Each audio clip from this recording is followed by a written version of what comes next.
Assalomu alaykum, hurmatli yurtdoshlar. Xudo xolasa egalaridan Damas mashinamiz kelibdi. 2024-yilda ishlab chiqarilgan. Kraskalar toza, egalari pullar zarurlik uchun sotatirlar. Xudo xolasa bir dona like bosib tursangizlar, shu mashinamizni obzorat ko'rsatib beraman. Mashinamiz kraskalar toza, ishlari ko'jalar qo'yilgan, chexollari bor, linoleum, polik. Mashinamiz yurgani 9000 km yurgan.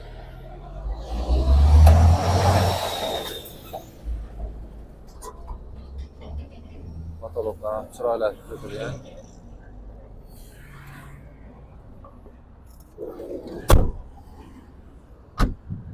O'zingizdan bir qator ko'rsatib olasizlar. Hamma radmoy mashinamizni. Narxini 80 million so'm deb aytilib turibdi. Ustidan yana kelishidan yeri bor. Aptakirditam narx bilan kelishib olaverasizlar.